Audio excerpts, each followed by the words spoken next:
Hello friends. अभी हमने उत्तर प्रदेश की झीलों का पार्ट वन कंप्लीट किया है। उस पार्ट वन में हमने देखा कि एबी लिस्ट के तरीके से किस प्रकार क्वेश्चन आते हैं उत्तर प्रदेश में। तो वो हमने पार्ट वन बनाया झीलों से संबंधित। अब झीलों से संबंधित हम पार्ट टू बना रहे हैं।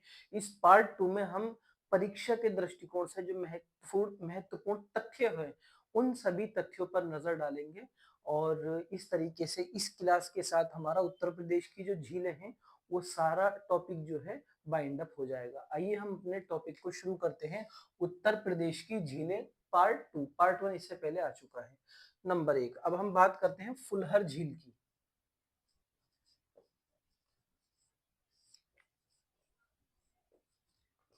फुलहर झील, ठीक है। तो फुलहर झील जो है हमारी पीलीभीत में स्थित है। पीलीभीत में स्थित है और इसी से गोमती नदी निकलती है हमारी।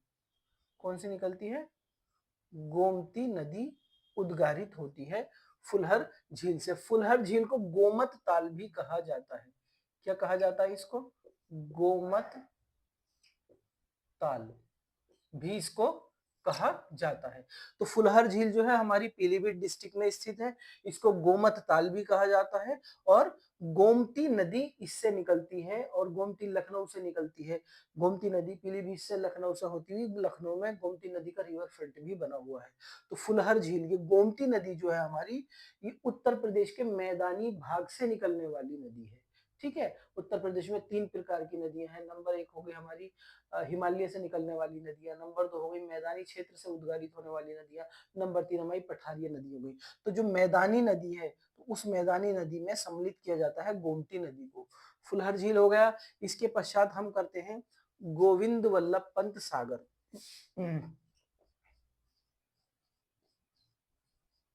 गोविंद वल्लभ पंत सागर। पंत सागर, गोविंद वल्लभ पंत सागर के बारे में हम देखते हैं। ये कहां पर स्थित है हमारा? ये सोनभद्र में स्थित है। सोनभद्र में गोविंद वल्लभ पंत सागर सोनभद्र में स्थित है और यह भारत की सबसे बड़ी कृत्रिम झील है। भारत की सबसे बड़ी, भारत की सबसे बड़ी कृत्रिम झील है। ठीक है। गोविंद वल्लभ पंत सागर हमारी कहां पर स्थित है? सोनभद्र में स्थित है और भारत की सबसे बड़ी ये कृत्रिम झील है। इसके बाद जो है शेखा झील। शेखा झील, शेखा झील हो गई हमारी कहां पर? अलीगढ़ में। अलीगढ़ में स्थित है और ये राष्ट्रीय पक्षी, राष्ट्रीय पक्षी विहार के रूप में विकसित की गई है। ठीक है। शेखा झील हो गई अलीगढ़ में, राष्ट्रीय पक्षी विहार के रूप में इसको विकसित किया जा रहा है। ठीक है। अब मैं, आप चाहे तो इसको नोट डाउन कर लें या पॉज कर कर नोट डाउन कर लें या इसका स्क्रीनशॉट ले लें। मैं इसको रफ करने जा रहा हूं।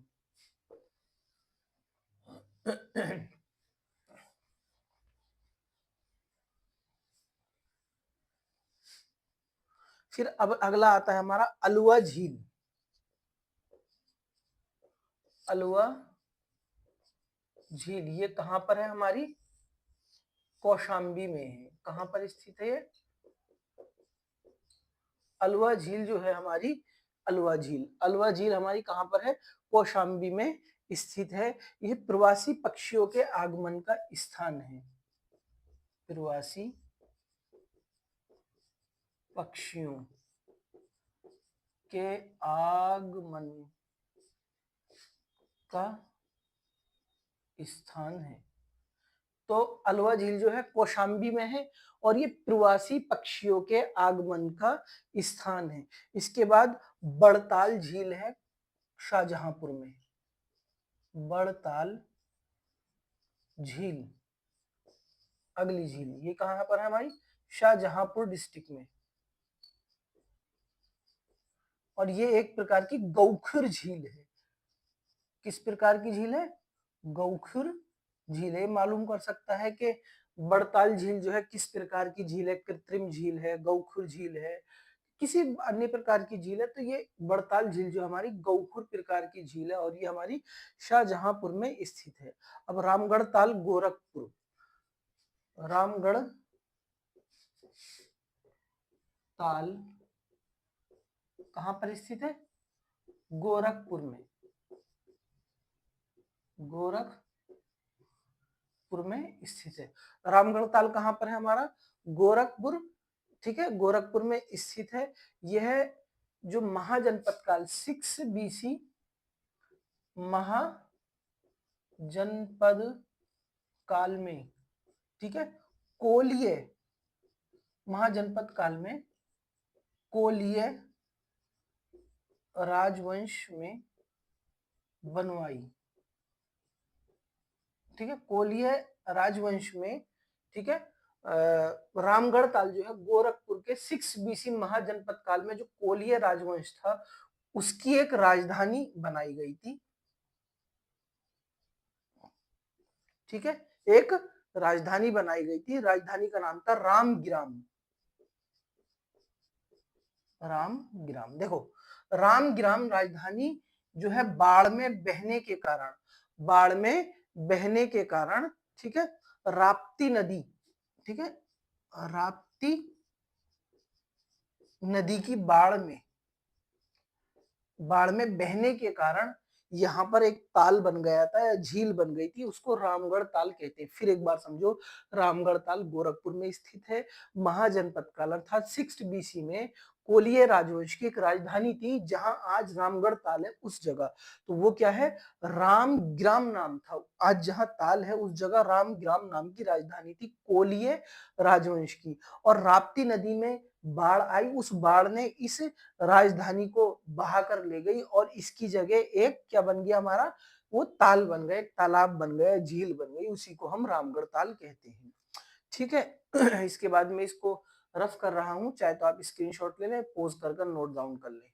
ओके, मैं रफ कर रहा हूं।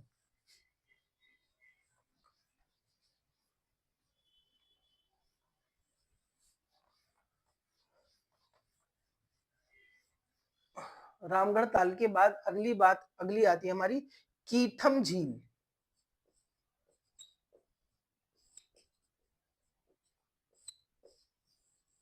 ये कीथम झील या इसको दूसरा नाम है इसका सूर सरोवर, सूर सरोवर। वैसे इस नाम से, सूर सरोवर नाम से, इसके बारे में काफी बार क्वेश्चन मालूम कर रहे हैं। यहाँ पर प्रवासी पक्षी आते हैं, प्रवासी पक्षी आते हैं, ठीक है। प्रवासी पक्षियों के लिए सूर सरोवर जो है एक बहुत महत्वपूर्ण झील है। अगला हो गया हमारा कीर्ति झील या कीर्ति सागर, कीर्ति झील या महो, ठीक है, कीर्ति झील हो गया हमारा, ठीक, कीर्ति झील, ठीक, महोबा में स्थित है। ये कहां पर स्थित है? महोबा मतलब बुंदेलखंड। यहाँ के एक राजा थे, उन राजा का नाम था कीर्तिवर्मन, कीर्तिवर्मन। कीर्ति झील हमारी महोबा में, महोबा के राजा थे कीर्तिवर्मन। उन्होंने लगभग 1000 वर्ष पूर्व, ठीक है, इस झील का निर्माण कराया था। और इस झील की जो सीढ़ियां हैं आज भी हमारी, सीढ़ियां हैं वो ग्रेनाइट की बनी हुई हैं। कीर्ति झील महोबा में, कीर्तिवर्मन महोबा के शासक थे, उन्होंने ये झील बनवाई थी। 1000 वर्ष पूर्व लगभग ये बनी हुई, ये सीढ़ियां इसकी ग्रेनाइट की हैं। तो हमारा इस तरीके से कीर्ति झील हो गया। अगली झील हमारी बखीरा झील। बखीरा बखीरा झील, बखीरा झील जो है हमारी संत कबीर नगर में है, संत कबीर नगर में स्थित है, ठीक है। चारों तरफ से ये बखीरा पक्षी विहार है, एक बखीरा पक्षी विहार है। ये बखीरा झील जो है, इस बखीरा झील के चारों तरफ जो है एक पक्षी विहार है, बखीरा पक्षी विहार। उस पक्षी विहार के बीचों बीच ये बखीरा झील है। और साइबेरिया, साइबेरिया के पक्षी यहाँ पर आते हैं सर्दियों में।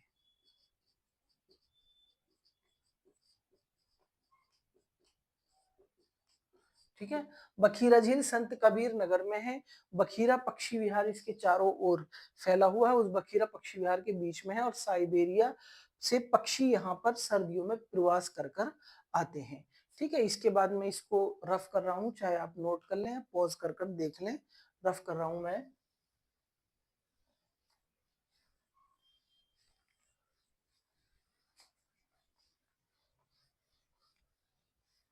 ठीक है, हमारी अगली झील है सुरहा ताल। कौन सी झील है अगली? सुरहा ताल।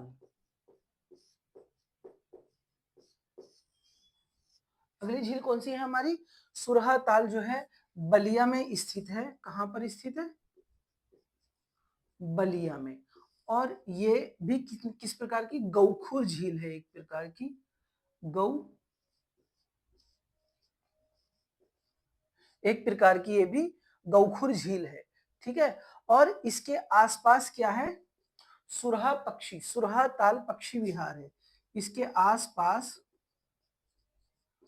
सुरहा ताल पक्षी विहार है। ठीक है, ये हमारी आसपास, देखो ये हो गई हमारी सुरहा ताल, बलिया में स्थित है, एक प्रकार की गौखुर झील है, आसपास इसके सुरहा ताल पक्षी विहार है। सुरहा ताल के बाद अगर हम बात करें सरसई नावर झील, इसको मैं बिछान रहा हूं, आप नोट डाउन कर सकते हैं। सरसई नावर झील,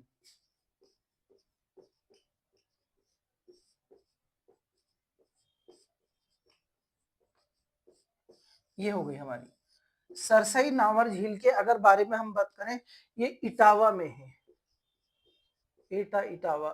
ठीक है, इटावा में स्थित है। और जो सारस क्रेन का अपना, ठीक है, सारस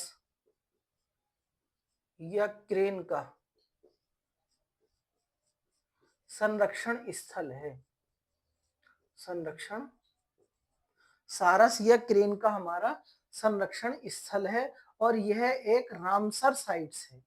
क्या है? यह एक रामसर स्थल है, रामसर, रामसर स्थल है। सरसई नावर झील इटावा में है, सारस क्रेन के संरक्षण स्थल है, और यह एक रामसर स्थल है। ठीक है, सारस क्रेन के लिए संरक्षण स्थल इटावा में और रामसर स्थल है। इसको मैं रफ कर रहा हूं अब।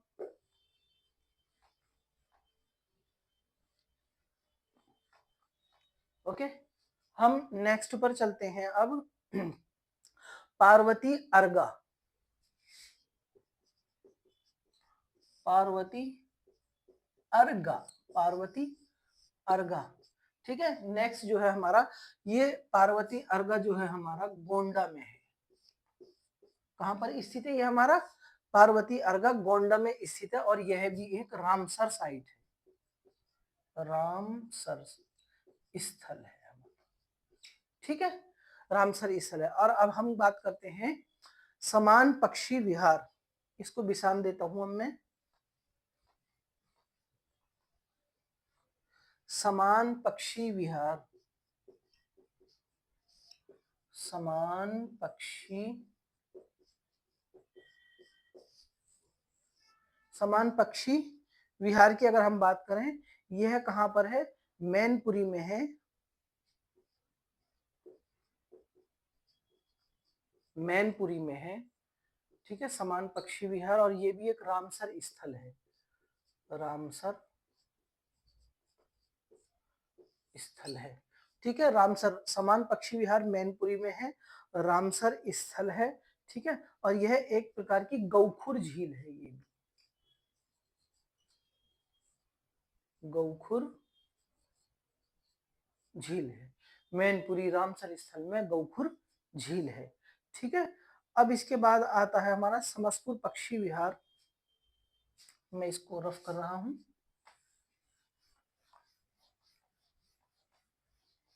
समसपुर पक्षी विहार, समसपुर पक्षी विहार, राइट। समसपुर पक्षी विहार यह भी क्या है, एक रामसर स्थल है, ठीक है। रामसर स्थल के साथ साथ ये कहां पर है, रायबरेली में है, रायबरेली में स्थित है। इस तरीके से हमने जितनी भी बड़ी बड़ी महत्वपूर्ण इंपोर्टेंट झीलें थी, ठीक है, उत्तर प्रदेश की झीलें, ये जो हमारे परीक्षा उपयोगी तथ्य थे, ये सारे हमने सारी झीलों से संबंधित कर लिए। और ये हमारा टॉपिक इस उत्तर प्रदेश की झीलों के पार्ट 2 के साथ, पार्ट 1 के साथ ये क्लोजअप हो गया, कंप्लीट हो गया। और आशा करता हूँ ये टॉपिक आपको अच्छे से समझ में आया होगा। समझने वाली इसमें कोई बात नहीं है, बस इसको बार बार देखना है और परीक्षा के लिए बार बार देखना है, ये थोड़ा अपने माइंड में सेट करना है इनको, ठीक है, इन तथ्यों को। और पहली वाली वीडियो जो बनाई थी झीलों से संबंधित, उसमें ए बी लिस्ट को, तो इस तरीके से हमारे झीलों वाला पार्ट 2 कंप्लीट हो गया। पार्ट 1 इससे पहले कंप्लीट हो गया, हमारा झीलों वाला टॉपिक समाप्त हो गया। इसी के साथ अपनी वीडियो समाप्त करते हैं। धन्यवाद।